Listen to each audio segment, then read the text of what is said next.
You're listening to the Packernet Podcast Network.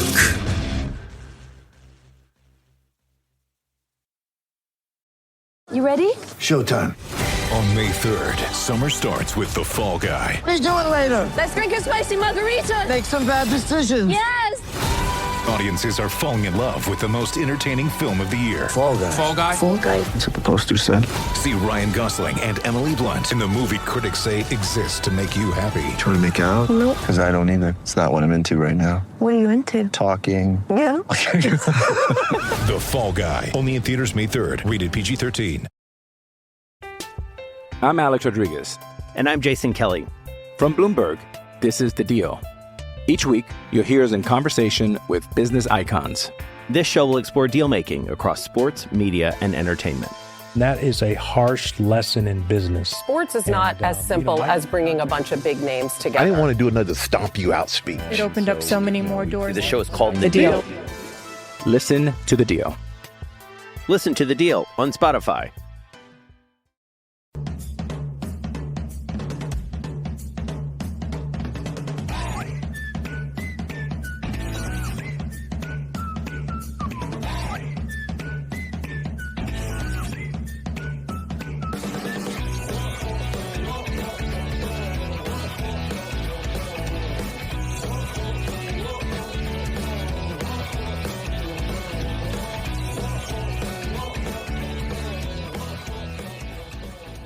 What's up, guys? Welcome into Good Morning Lambeau. My name is Clayton. You can check us out on Packernet.com. Find me on Twitter at Packers_access. Email us, PackersTotalAccess@gmail.com. Text us, 865-658-5824. Flying solo as of the minute. I'm sure the guys are still sleeping in, so they may hop in here in a second. But we got plenty of content, plenty of stuff to talk about. I know the chat's already filing in. Good to see everybody in here. We got Greg in the house. We got M. Smitty. Good morning, buddy. We got Josh Vallanningham. We got, John Capel. Good to see you, bub. Jen Wright in the house. Miss Jen's in here. Everybody straighten up, all right? Let's act civilized in here this morning with Jen in the house, all right? So as long as A-Fan, Paul Robertson, and Eric Sutherland aren't in here live, they're probably still sleeping in as well. We should be okay, Jen, so hopefully it doesn't get too out of control over there. But we're just going to kind of dive into some mini camp talk. We got several topics we can hit on, really. And I've pulled a couple of clips off the internet. One of Edgerrin Cooper's high school tape, which is really cool. We may get to that. I don't know, man. I don't know. Maybe I'm the only one in here that, as far as Packer fans that really gets into high school football. I just love the pageantry. I love the tradition. It's something that my wife and I, we're local boosters, I guess you could say, to a local high school. Got season tickets. They actually just building a new stadium in the process of it right now. And to me, there's nothing better than when August rolls around to get out there in those stands and watch a little high school football. It's everything that's right about the game of football. And it truly is America's game. And I don't know, man, pulling some of these old high school highlights of your current Packers and draft picks coming up and all that is just a lot of fun. It really is. So looks like we got Tim in the house now. Tim, you keep that cam off if you need to, buddy. You're good to go. Are you how you doing this morning? You ain't hurting, are you? No, I'm okay. I'm just just woke up a little late, typical. Good morning. It's all good, man. I'm sure Jacob, he'll come filing in here in a second. But like I was telling the guys, I'm already getting kind of excited for high school football. And I know it's still roughly, 3 months away when that gets kicked off. But going back and watching some of these players, their highlight reels from high school is a lot of fun, man. Yeah, we're going to get into some mini camp talk. Since we're on the topic, why don't we go ahead and hit Edgerrin Cooper's high school highlight reel here? Is that cool with you, Tim? Hell yeah, let's go. I'm going to mute it because there's some music playing. Unfortunately, we don't have any cheesy high school commentary, which I absolutely love. But let's get into it here. We'll just kind of tell you guys on the pod what's going on here on the tape as we roll it here. Again, he's playing linebacker the majority of the time. You'll see him rush the passer some too. There's a pick six. Awesome stuff right there, man. Taking it to the house. Let's see what else we got here. Here we go. Come up. A little scoop and score for you right here, Tim. Hopefully we see that at Lambeau this year, right? Oh, yeah. You can just see, too, you look at tape like this and, clearly you see who's standing out here on the field with all these guys. Absolutely. especially right here, just shooting his shot right through the gap. We talk about that start, stop, shoot that he did in college right here, just getting to the ball carrier. That's about a 5-yard loss. That's all. That other team coaches were screaming. Right. How do you leave him unblocked? Here he is in the middle of the field, kind of playing mock. Watch this backside pursuit here. Just chasing the play, bang. Bang. That's such a hit, dude, at the high school level. Let's see if we can get a couple loops on that. Poor kid. You can see, too, he looks so much bigger, so much faster than everybody on the field, too. Yeah, I was just going to say that. Like, it's obvious who the future pro was here. Yeah. I mean, it's easy for us to go back and look knowing what we know, but, I mean, the tape doesn't lie. Look at that. Oh, wow. Great instincts there. Yeah. No doubt.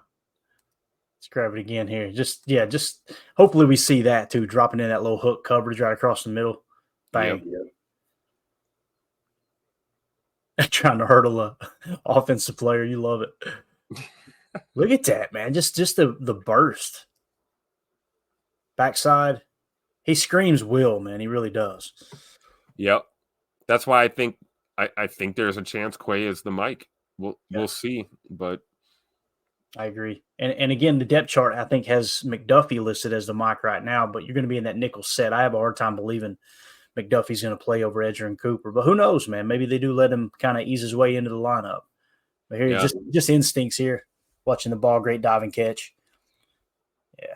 He's a lot of fun to watch, man. Oh man, did you see that tackle try to block him?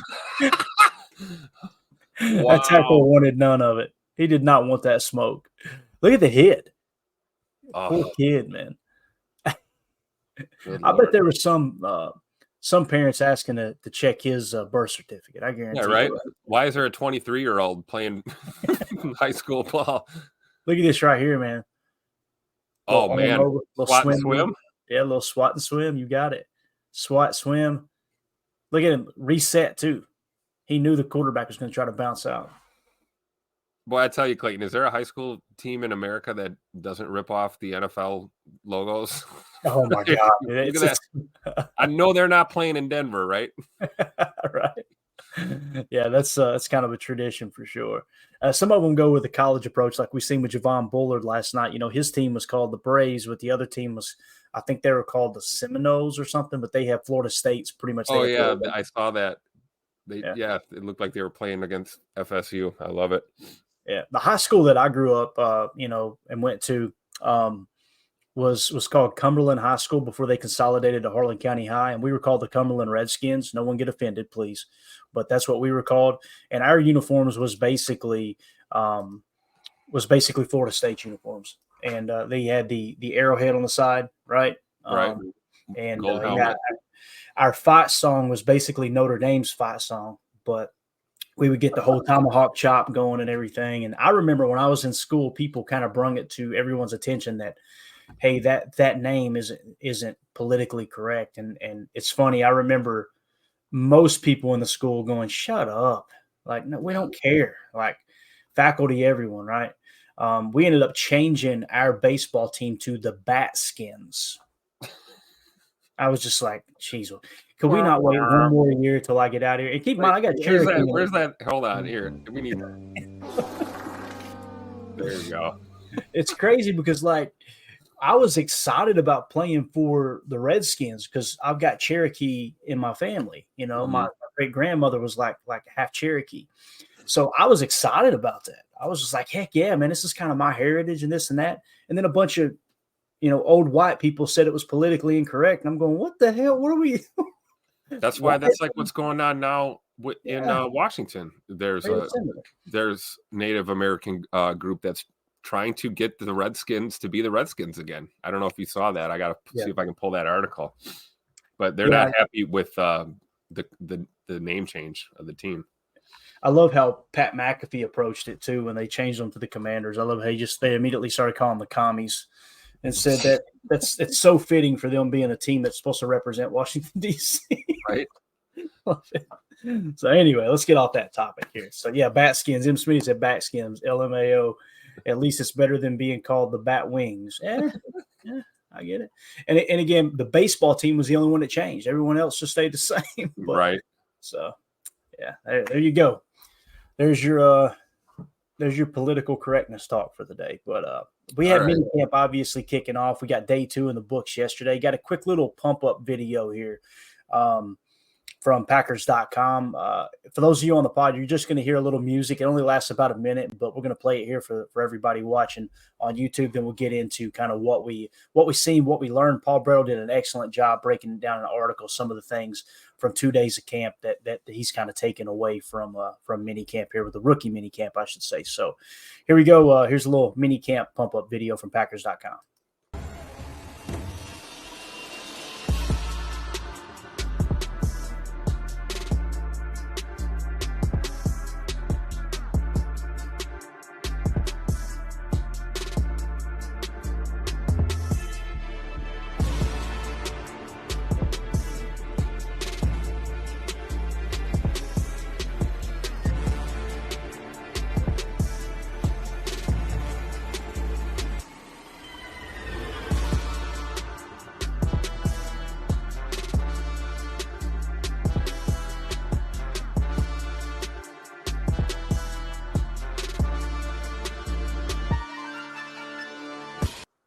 Man, I'll tell you, Tim, there's nothing like that Green Bay sunshine, man.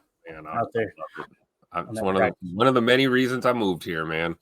Yeah, it's such a beautiful place, man. I just love everything about it. I'm going to end up there. There's no doubt about it. We've come this close to buying property up there multiple times, and it's going to happen. That's probably where I'll end up retiring, I would imagine. So, love that place, man. Love it, and it's awesome because you hear about how brutal the winters are, and obviously you've experienced it firsthand. But man, the summertime, it gets hot, it gets humid up there too, just like anywhere else, man. Right there on the lake, and the springtime just looks gorgeous. I've never been up there for the springtime, so I'm really, really excited about getting to experience that next year for the draft when we go up for that. So it's going to be a lot of fun. Awesome. I'll roll out the red carpet for you. We'll take care of you, man. We'll have a blast for sure. Fall's awesome up here too, man. I don't have to tell you that. I love, that's probably my favorite season, but yeah, not just because I'm a fall baby. I'm an October birthday, so yeah. We try to go up. We've tried to experience every month of the football season. So the first time we went up, we went in September. The second time October. The third time November. And I really fell in love with going up in December and a couple of weeks before Christmas and hitting some of the Christmas villages and stuff. Yeah, just really cool. We had snow flying while we were at the Christmas village last year. And that area, it's on the west bank of the Fox River, kind of close to the downtown area, right? So there was like it just kind of felt like the old town or something, you know what I mean? And they had a little alley set up with fires burning and all kinds of crafts and just all the food you could freaking handle. It was just unbelievable, man. So really cool way to take into Christmas season for sure.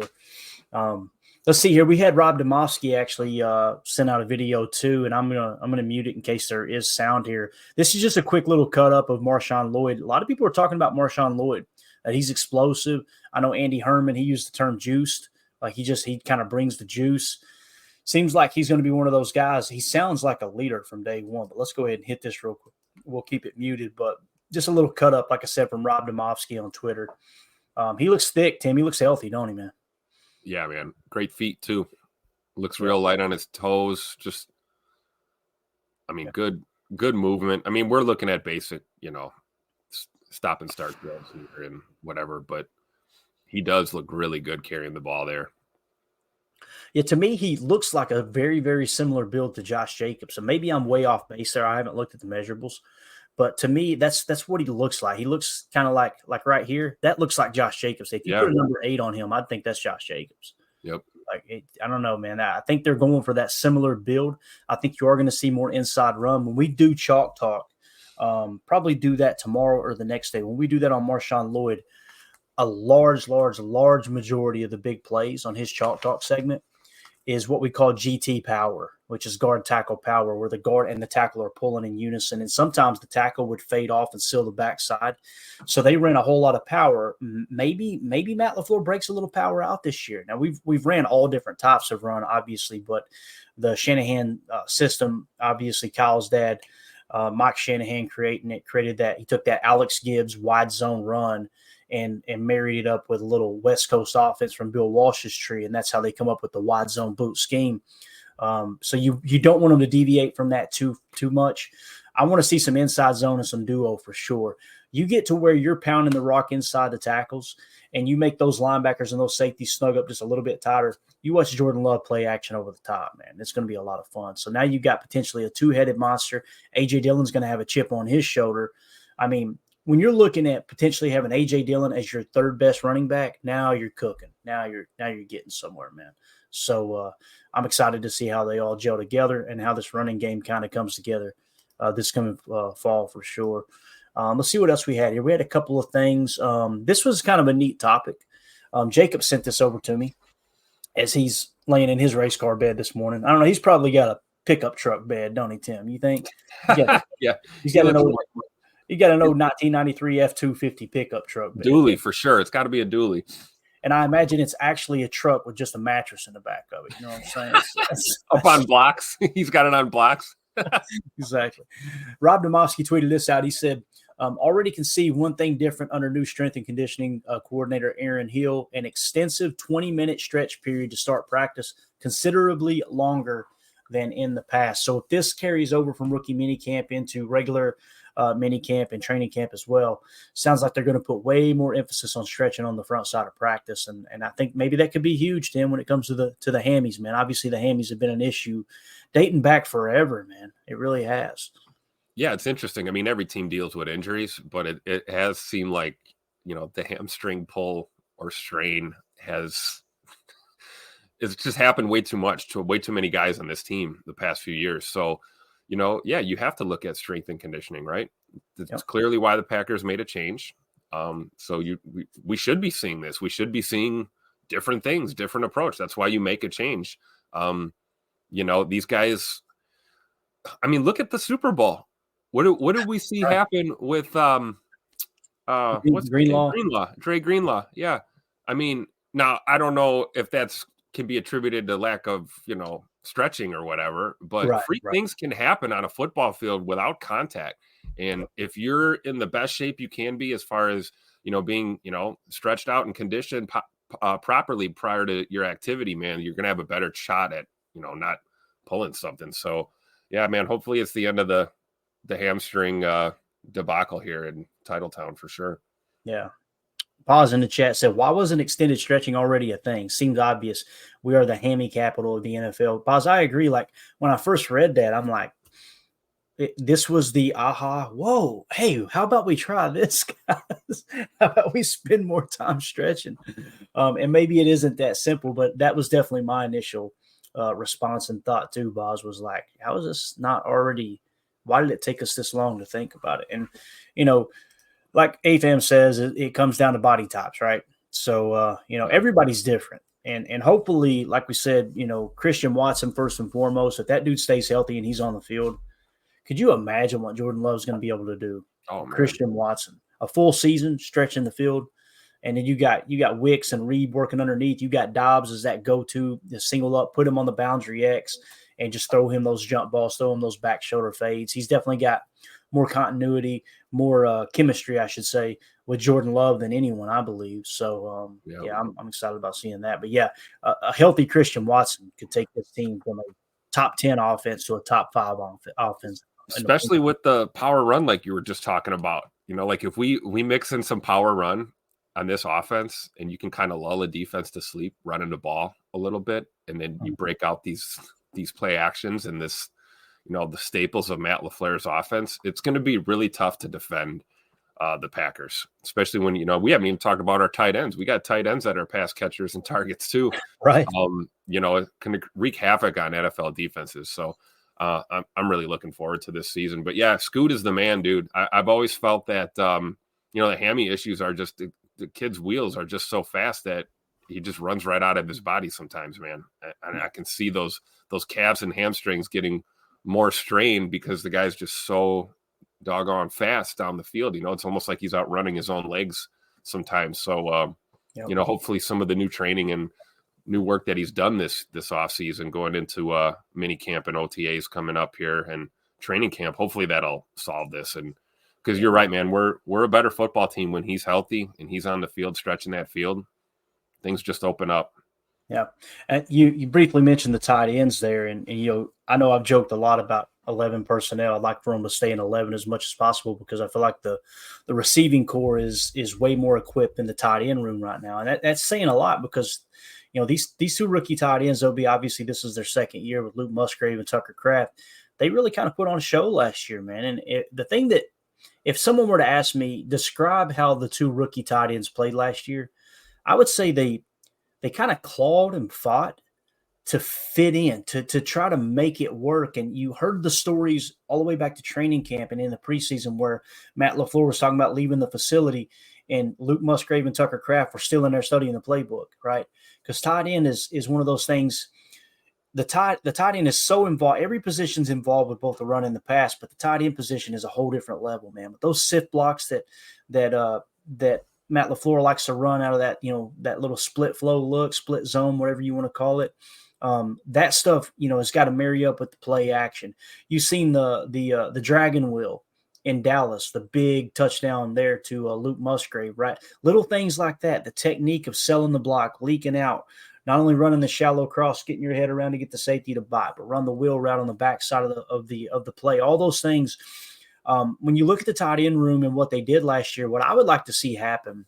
Passion, drive, and patience. The formula for winning championships is also what keeps your ride or die alive. eBay Motors has everything you need to maintain your vehicle and level it up to peak performance. Superchargers, roof racks, exhaust kits, LED headlights, and more. Whether you're into speed, power, or style, eBay Motors has you covered. With over 122 million parts for your number one ride or die, you'll always find exactly what you're looking for. And with eBay Guaranteed Fit, your part is guaranteed to fit your ride every time or your money back. Because with eBay Motors, you're burning rubber, not cash. With the parts you need at the prices you want, it's easy to make your car the MVP and bring home huge wins. Keep your ride or die alive at ebaymotors.com. Eligible items only, exclusions apply.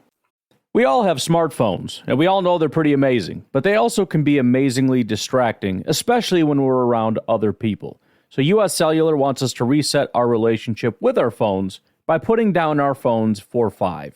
That's right, a company that sells phones wants us to put down our phones. And to see what we find, learn more at uscellular.com/built for us.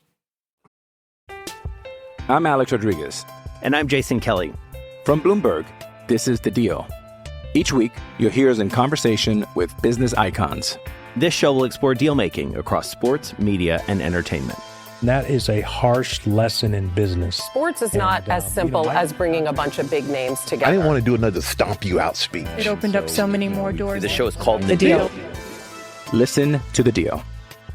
Listen to The Deal on Spotify. With threats to our nation waiting around every corner, adaptability is more important than ever. When conditions change without notice, quick strategic thinking is crucial. And with obstacles consistently impending, determination is essential in overcoming them. It's this willingness, decisiveness, and resilience that sets Marines apart. With our fighting spirit, we don't just fight battles, we win them. Marines are the constant our nation counts on to fight the unknown. And through adaptable problem solving, we do just that. Learn more at marines.com. And again, the goal is if you're going to go 12 personnel, the last thing you want to do is take two, I don't want to say mediocre, but, average run blocking tight ends because they're still young and learning how to do that. You don't want to take them up and just line them up in 12 against someone's base and smack your head against the wall. What I would like to see them do is show multiple looks where you've got Luke Musgrave flexed out. Put him on the boundary. Let him play receiver. And put that on film for teams. Maybe you do it in mop-up time. Maybe you do it, in the preseason early to try to give coaching staffs a little bit something extra to think about. And the reason I say that is when you show a tight end playing boundary X or just putting out whether you put him in a flex slot position. Now defensive coordinators, when they watch the tape and they're prepping, they're going to look at the last two head-to-head matchups, obviously, with that specific team. They're also going to look at the last 4 games saturation of the tape. And when you see, okay, guys, look, when 88's on the field, he's going to be playing receiver. We got to make a decision. Do we want to treat him as a wide receiver? Or do we want to treat him as a tight end? If you burn him a couple of times by flexing him out and he's got a backer on him and you can utilize his size, his speed, his athleticism, now what happens is they may go to a big nickel. They may go to, hey, let's take a linebacker off the field. or let's take a cornerback off the field and put a safety on there, and you start to mix and match with that flexed out Y, it's going to create problems because now guess what happens? Now you come out and you show the same 12 personnel, but they're treating it like 11 because 88 has been flexed out so much. Now you kick them into a condensed set, show some nasty splits, do a little double wing look, and pound the rock between the tackles, right? Yeah. There's ways that you can play off of that. That's really exciting to me. So it's all going to come down to what kind of step do they take. And I could be wrong here. And if you guys disagree, let me know. I kind of feel like what I seen on tape last year was Tucker Kraft is the better blocking tight end, and Luke Musgrave is the better receiving tight end. Although Tucker Kraft didn't drop a pass till that final game of the season, in the playoffs, which obviously wasn't a big deal. It wasn't like it decided the game, but that's just kind of how it feels. I feel like Tucker Kraft is a better blocker. It's funny as I'm saying that though, Tim. I'm saying, okay, Tucker Kraft's a better blocker, Luke Musgrave's a better receiver, and then I immediately had to say, well, Tucker Kraft didn't drop any passes. So it's like the answer kind of feels like Tucker Kraft might be the better tight end. But it's so hard to try and figure that out, though, when you look at these two guys, because they're both just so good. But you're right, Young, year 2 is going to be a fun ride as they grow. But, yeah, man, nothing like seeing Tuck Norris laying somebody out there with the block. So I'm all for it. I think AFAM hit it here. He said, I think he's referring to Luke Musgrave. You correct me if I'm wrong, AFAM. He says, better route runner, not a better receiver. I think that's really, really accurate. He is a much better route runner, but maybe not as good of a receiver as Tucker. I could see that. So, yeah. And again, this isn't to knock anyone. It's just you got to figure out what people do really, really well and put them in a position, right? Put them in a position to succeed for sure. Jen Wright agrees. She said, yes, Tim. So, all right, let's move along here.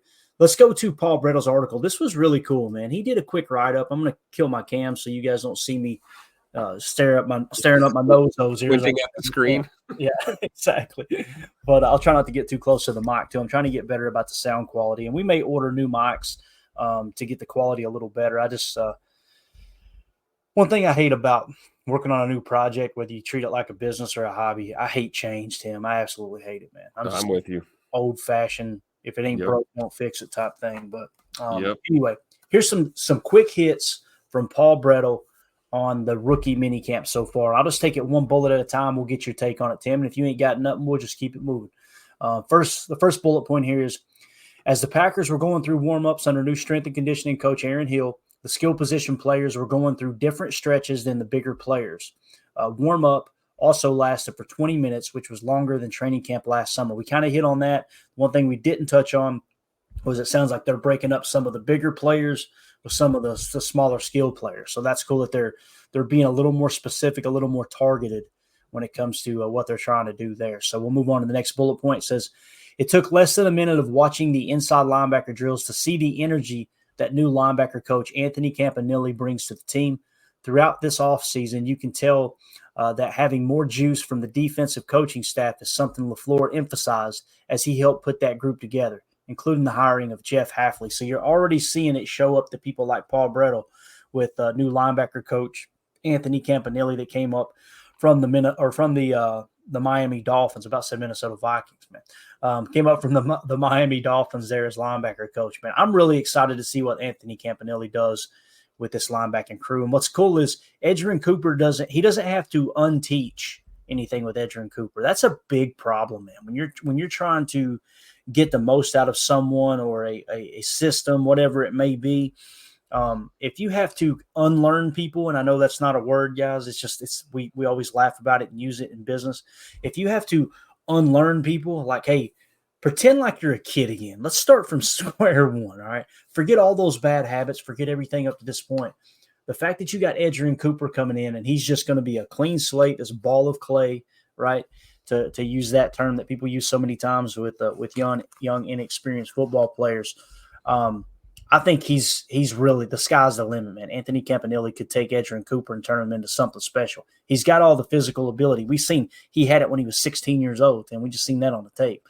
Yep. So how do you feel about Anthony Campanile bringing that juice that they're talking about? Oh, man, dude. We were so excited when we got that announcement. I remember doing the pod with the boys, and we just had a blast, man. That guy is a how can I put this? he's a player's coach, and I mean that I don't mean that in an endearing, he's buddy with all the players. He's a player's coach in the sense that he's going to pull every last drop of talent out of his guys, and he's going to motivate them to do what they do best. And I just think, Edgerrin Cooper, should be extremely excited to be a Packer, as he is, very well should be, because this linebacker group, man, I think we're going to see something special this year. And that's something we've been waiting on a long time. So I'm just happy that Coach Camp is here, man. And it's going to be great. We've been begging for intensity. We've been begging for a little fire and brimstone from this defense, and we're going to get it this year for sure. Yeah, I completely agree. All right, next bullet point here from Paul Brettel says, as already mentioned, Jordan Morgan was at left tackle. Next to him was undrafted rookie Donovan Jennings, and then Jacob Monk at center. You can really see Morgan's initial burst and quick feet in space. So he's starting to impress with the quickness, and you could see it. He looks like a really, really slim offensive lineman, but when you look at how much he actually weighs, he's a hoss cat, man. He's just one of those guys. He's a freaking athlete at left tackle. I think it's going to be something, Tim, where he's going to do his best to win that left tackle spot. And if it does work out, then, hey, you got one of the best backup left tackles in the game in Rasheed Walker. Some would, really went to bat for him last year, saying, hey, this is a solid starting quality left tackle. You guys know I wasn't as big on him simply from the run blocking. Doesn't mean I don't like him. And I think we're in a much better situation with Rasheed Walker at left tackle than, arguably, 3/4 of the NFL, to be honest with you.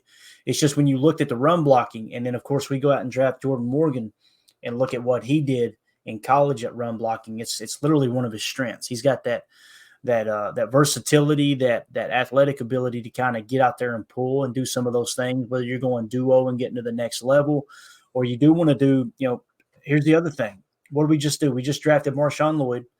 You've got the signing of Josh Jacobs. Guys, I told you on Marshawn Lloyd's college tape, there's a ton of GT power, right? And then you go out and draft Jordan Morgan at left tackle. Kind of feels like, hey, maybe they are going to have the tackle pull him a little bit more, right? So that might be part of the plan there as well. Again, I wouldn't be surprised if Rasheed Walker beats Jordan Morgan for the left tackle spot. If he does, then that means Rasheed Walker's gotten significantly better in the offseason, and we're going to be that much deeper and that much stronger at the tackle position. What do you think, Tim? And again, mentioned too there rookie Donovan Jennings and then Jacob Monk at center.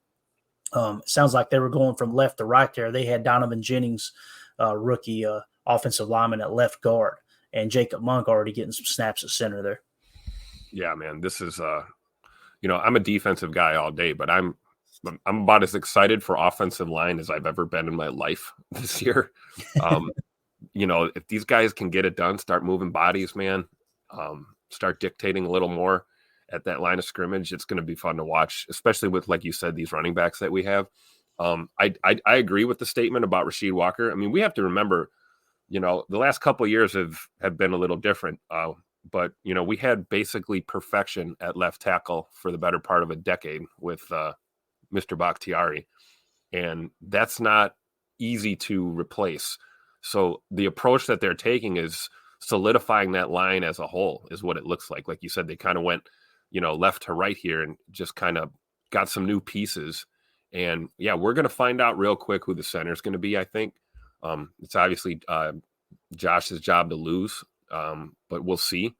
But left tackle, man, we definitely improved. And I'm with you. I think Rasheed Walker is he's almost like I would compare him to, like we were talking about Zay McDuffie on defense, where it's like, is he a bona fide starter? Well, not necessarily. He's a hell of a backup, but man, if he had to start for you, you're not concerned at all. You feel really good about that.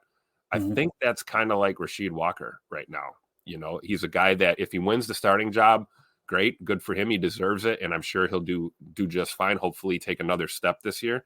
But if he does get beat out and, he's, a notch down on that depth chart, that's not a bad thing either, because, he's capable as a starter and he's going to be a heck of a rotational guy. So, and who knows, they may move him too. We talked about the versatility of these players we can speculate all we want. I don't think we know where these guys are going to be, other than maybe Jenkins, and even he could get moved. So it's going to be fun these next couple of months, man, seeing this team come together. Definitely. Prince in the chat says Jacobs/Lloyd excelling at the same play is a key. One goes down, you don't want to have to make scheme changes in a running game like last year. It's so true.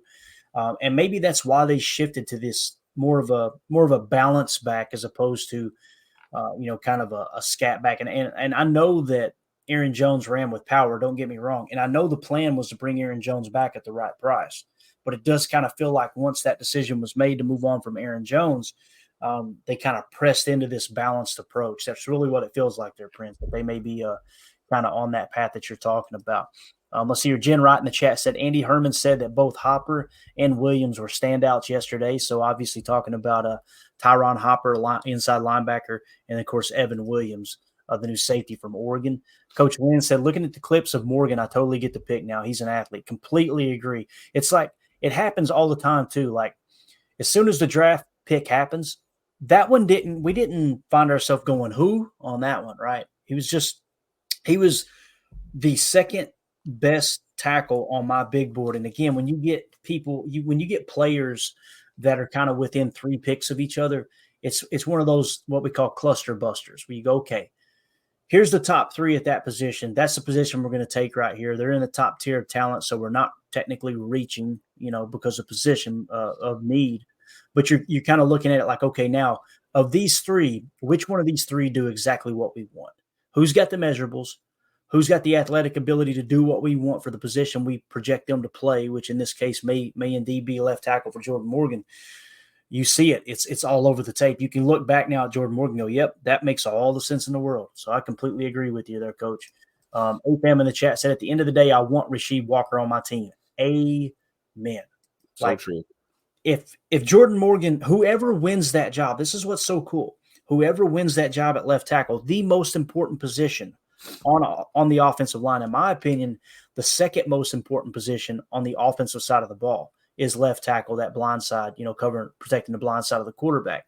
And we like to run left a lot too, so it's important there too. If we go into the season, whether it's Rasheed Walker or Jordan Morgan that wins that job, we know injuries are going to occur. If someone gets banged up and has to miss a game or two, how cool is it you got that insurance of whether it's Rasheed Walker coming in to fill in for Jordan Morgan or Jordan Morgan to come in and fill in for Rasheed Walker, man. It's absolutely huge. So I agree, AFM. Yep. Definitely want Walker on the team, man. It's clutch, right? You don't want to have to rework your whole O-line because you got one injury. We've seen that multiple times where, you've got to move your right guard, you got to move your right tackle, you got to switch, we're playing musical chairs because we lost one guy and we're trying to find somebody to cover that position. I mean, Rasheed Walker gives us the ability to not have to do that. I think we're definitely deeper on our O-line now. Yeah. Chris Ann says Monk has got to fill in at starting center or right guard. I'm trying to curb the enthusiasm, Chris, because I feel like what I'm hearing is he's really impressing. And listen, we're 2 practices in the rookie minicamp. I got to check myself all the time. I'm going, Clayton, shut the hell up, man. It's 2 practices. But just hearing people talk about Jacob Monk, and we played the interview and seeing how intelligent he is, and just he looks like a physical freaking beast. I think he's 6'3" if the measurables were correct on PFF. It's one of those dudes that if he does come in and he fills in at right guard right away, and it's a significant improvement over Sean Ryan and some, last year, of course, John Runyon Jr., this offense is going to take another step forward, man. And I think you're going to see the running game really come alive, or it could at least continue with the success they showed there over the last 2 or 3 games of the season with Aaron Jones just absolutely going crazy.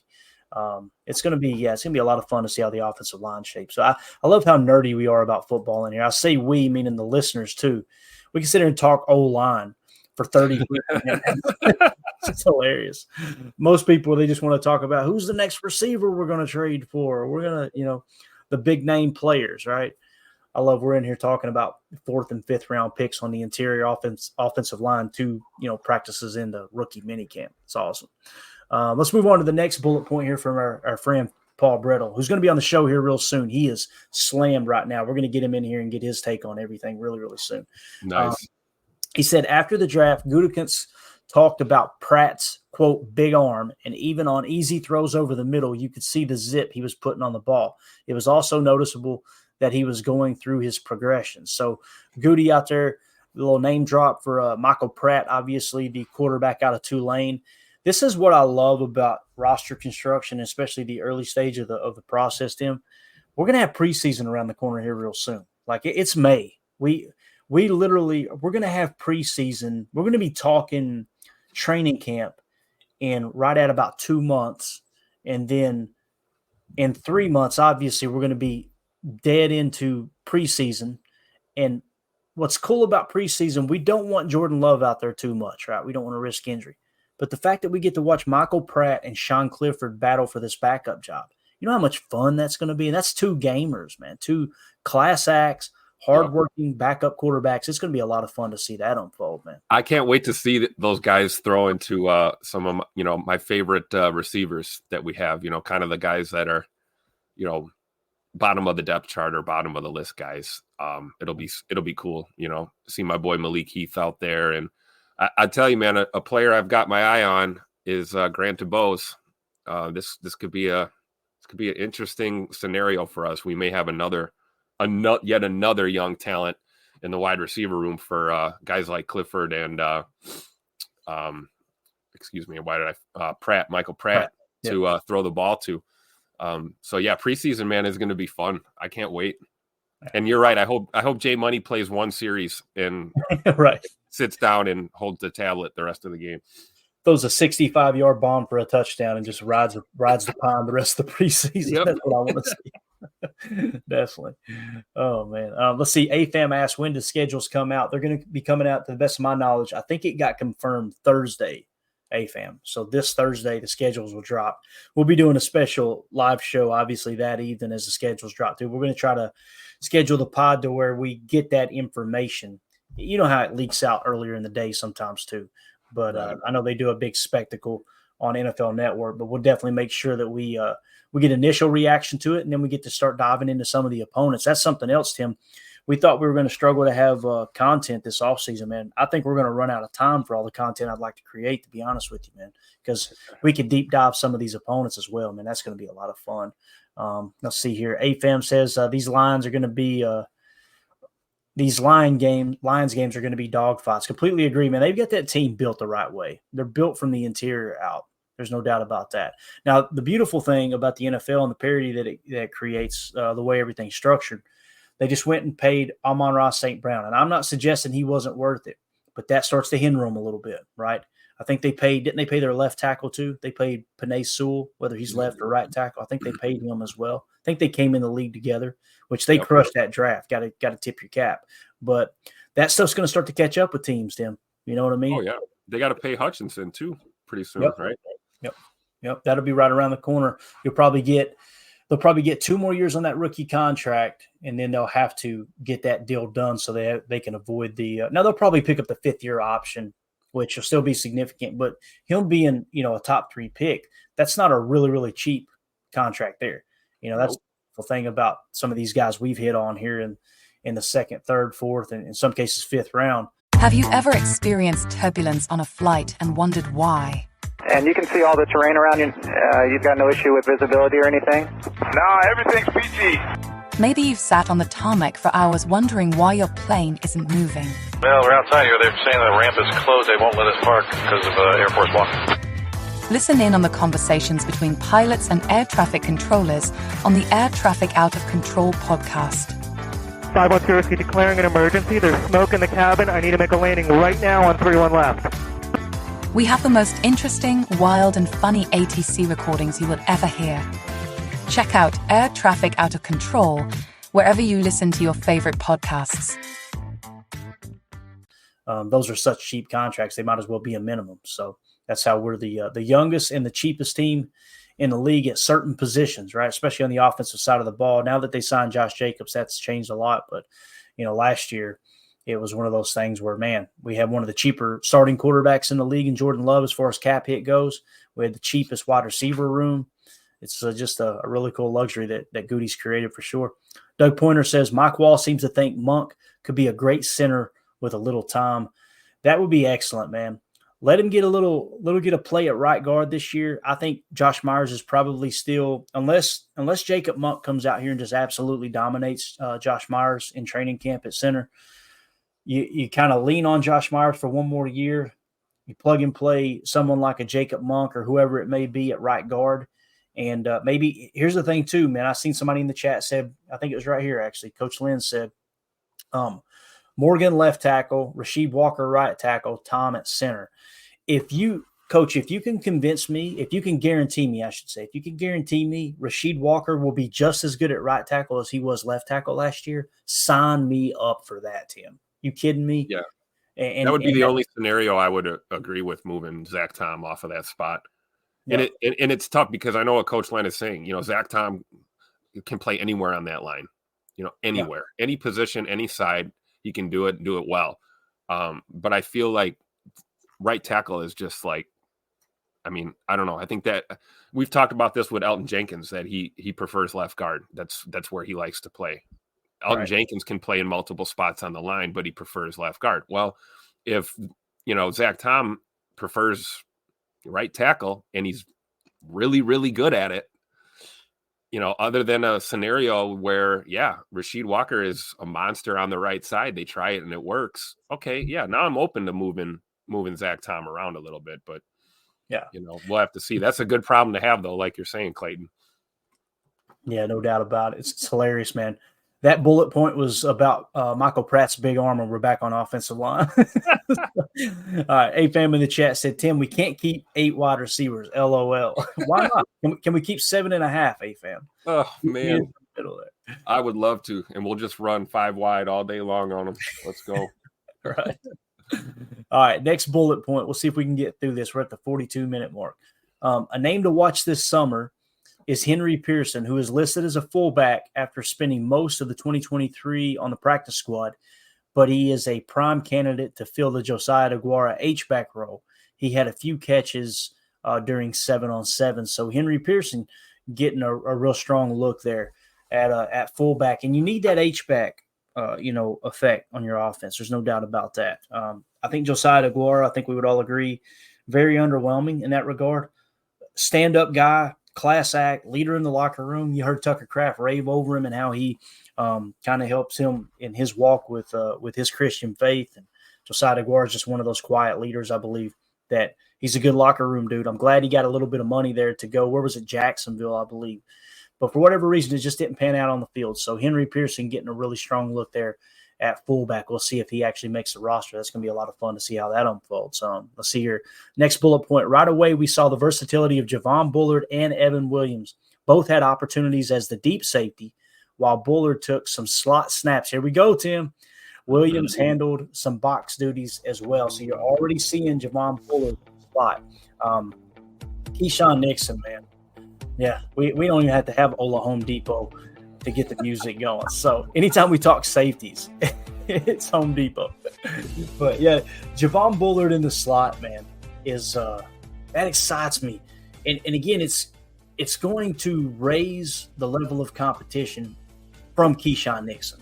That's the big thing too, you know. So the thought of Javon Bullard taking nickel slot snaps and then jumping back to safety when you're in your base, that's probably the way they may go here, man. But Keyshawn Nixon, don't write him off, right? So last one here as far as safety, it says, and speaking of the safety position, you could already see Hafley's stamp on this defense with quite a few single high looks. So you're already seeing it. We talked about it all last year. We showed pre-snap shell coverage, right? 2 safeties on the shelf showing 2 deep, but they would rotate down to single high coverage. I think it was 10th most in the league or somewhere in the top 10 as far as percentage goes. You're already seeing with Hafley, when they say they're going to play fast, that doesn't mean they're going to blitz and they're going to bring all these exotic blitzes and they're going to bring all this pressure and it's just going to be aggressive. I told you guys this, I guess it was 2 or 3 months ago when they hired Hafley and we heard the initial press conference. I think what he means is gone are the days of sugaring 2 safeties high. We're just going to get into our set early. Now, it takes the illusion of complexity out of the picture for the quarterback. They don't have to read as much pre-snap, or post-snap, I should say, where you're going to have a lot of late rotating. It's probably going to be hey, let's line up, let's play fast. And you're already seeing it here. Paul Brittle talking about them showing a lot of single high looks. So that's a very interesting nugget there as well. Next bullet point, Marshawn Lloyd very much looks the part in a locker room full of NFL athletes. He stands out on the field when going through drills. His burst was really impressive. So Marshawn Lloyd, again, that's going to be our next Chalk Talk episode. It's going to be a lot of fun, man. You guys are going to love it. And then the last one here, drop this banner down real quick. Ketan Oladapo was in a walking boot after having surgery a few weeks ago on a broken toe that he suffered while going through position drills at the NFL Combine. He expects to be back on the field for training camp, but in the meantime, we'll really have to emphasize the importance of mental reps to stay as caught up with everyone as he can. So this happens every year. You get these players that come in, Tim, and they, one or two of them would get hurt, some cases more than that, and it really puts them kind of behind the eight ball, and with Oladapo, if he can keep his nose in the playbook and not lose anything mentally and be ready to go the second he's available to step on the field, it's going to be huge. But the fact that he's going to be competing with Evan Williams and Javon Bullard, kind of a tough look there for Oladapo, right out of the gate. Hopefully he doesn't miss a step and can get back on his toes, no pun intended, and make this happen, man. But what do you think? How do you think about any of that we just covered there? If you want to talk safety, I think that was the majority of the nuggets there was just talking about Bullard taking some slot snaps. And then, of course, the single high looks, Evan Williams being on the field, and unfortunately Oladapo being a little banged up right now for rookie minicamp. Yeah, that's tough, man. And, a toe injury, right? It's like, oh, it's your toe. It's like, how freaking vital that is to especially a defensive back or a receiver. It's tough. So the fact that he already had the surgery is good. He's already on, the recovery path is good, but you hit it on the head there, Clayton. He's got to keep his nose buried in that playbook, and he's got to be out there and engaged when he's at these mini camps and practices and things, because, physically he's just not going to be able to do that stuff. But it's great. And it shows why we made a commitment to that position group. We took 3 safeties in this draft, man. So, yeah. You could clearly tell right away, Goody was not messing around. We had to retool this safety room. So we have depth, it's good. A couple years ago, if we had a safety or two that was banged up going into the offseason program, we'd be majorly concerned. I'm not as concerned this year. We have the depth there with Xavier McKinney. We've got, I think Williams is going to prove to be a good, solid piece back there as well. There's depth. So I hope Oladapo gets back on the field sooner than later, but you never know. This could, I don't want to say help him in a sense, but some guys, when you're kind of an injury kind of steals away your rookie mini camp and, part of your reps and stuff, it may light a fire under a guy, and it may make him, take it all the more seriously when it comes to the X's and O's and grasping the defensive concepts, just simply because of the fact that you can't be out there. So you might as well give 100% to the study, so that when you do get your legs under you again, you're out there and you know what you're supposed to do and where you're supposed to be. So, a lot of excitement surrounding this safety group. But I'm definitely rooting for Oladapo, man. He's got an uphill battle, but that guy's a gamer, dude. There's a reason we drafted him. So yeah, definitely. He bounces back. M. Smitty in the chat said Oladapo seems like the type not to let an injury stop him from keeping involved. Completely agree, man. He seems like a dog. Jen Wright says, really like Oladapo. I hope he bounces back. I think he might be the fan favorite pick of this entire draft, man. It's awesome for sure. Let's see here. Another thing here, Nick McSwain points out, appreciate you, Nick. Good to see you in there, buddy. He says the team knew about the injury, so I don't think they would have drafted him if they thought it wouldn't be able to compete after he's better. Exactly. They're not going to draft him going, all right, he probably won't be ready for camp. I'm sure it checked all the medical clearance and everything, and it's okay. He'll be good to go for training camp. So Coach Lynn says Bullard in the slot would be awesome, not full-time. Williams looks like he can possibly play slot also. With Nixon also, I feel confident in that spot on our defense. It's one of those things, man. You just scattershot, right, Tim? All right. Slot Watch was Keyshawn take a step this year now. Watch him be better in the slot. A little bit of competition. He's got some young bucks behind him now. It's going to happen, man. I'm telling you, dude. It's just that competition. It just it breeds something special in a football team, man, to bring the best out of everyone. There's no doubt about that. We'll go back to a couple earlier chats and we'll get out of here. And again, guys, go show Paul Brettel some love on Twitter at Paul_Brettel. He's the one who provided those bullet points, and he's got some awesome articles. Obviously, he writes pretty much daily, definitely weekly, most of the time daily. Just one of the classiest guys in all of sports media. Make sure we're supporting him because he definitely supports us. Doug Pointer in the chat said, I wanted a YouTube compilation of all of them, or I think he said I watched a YouTube compilation of all of Musgrave's catches and then all of Kraft's catches. Tucker Kraft's transition from catch to run was significantly quicker on a majority of his catches. I think that's a really, really accurate description there, Tim. When Tucker catches the ball, he's turning upfield quick and he's looking for a little bit of violence, man. He definitely gets that head around a little bit quicker. It seems like he's got a little bit better balance than Luke Musgrave as well, which is odd because Luke Musgrave is a much better route runner, But right. I think there's some truth to what Doug says there, man, for sure. I feel like that's true. I mean, Kraft is the yak guy, and then you got Musgrave's the route runner. Hit him in stride, and these guys are dogs, man. The tight end room is in a good spot. We'll put it that way. And I can't wait to see. There's going to be some other signings. There's going to be some other moves between now and kickoff for the season. So we'll never know who we might add also to play with these guys. Heck yeah. CJN said, also before leaving, hit that like button and share. Hey, we appreciate that, CJN. If you guys would, if you're watching on YouTube, just take a quick second, hit that like button for us. It'll boost the algorithm, help other Packer fans find the channel. But the subs are going crazy right now. The channel's growing great. We really appreciate everybody's support. And if you like this kind of content, we're going to be here on a daily basis, taking you all the way through mini camps, training camp, preseason, through the regular season. We do post-game shows. We cover it all here, and we do our Chalk Talk segments where we kind of break down the tape as well.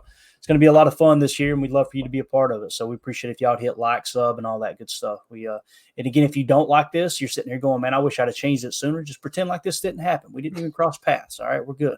It's all good. So appreciate you, CJN. Thank you for the support, man. All right, so let's see what else we got here. There was one other thing I wanted to hit on. Do You Rant said, according to Easton Butler, who spoke with Oladapo yesterday, Oladapo, who had his hair dyed orange last year at Oregon State, Home Depot colors, by the way, said he will dye it yellow at some point. So we're going to get the yellow hair from Mr. Oladapo. That's what I'm talking about. That's going to be awesome. So I love it, man. He's a Packer, man, through and through, for sure. Definitely. I mean, he'll have time to get it, hooked up. He's got, got the boot on. He's going to elevate the leg a little bit, get some ice on that toe. Plenty of time to get the hair hooked up, man. Absolutely. If some people are tuning in for the first time going, why is the Home Depot music playing? just something that kind of came about during the draft process. We were trying to figure out how to say Oladapo's name. I say Oladapo. Tim says Oladapo.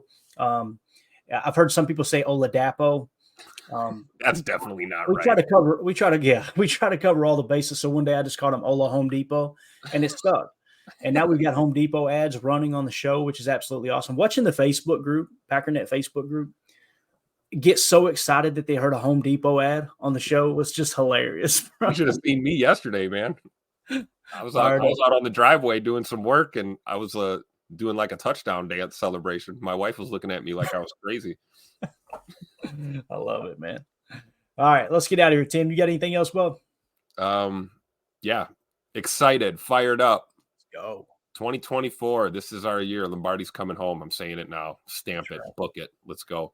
Turning warmer. Tim, we're hitting 80 degrees down here. The pool's open. I got to get out there and do some yard work. That's the bad part. But it's a beautiful time of the year, man. There's no doubt about it, dude. Pretty soon, A.J. Dillon going to be out there too, I'm sure.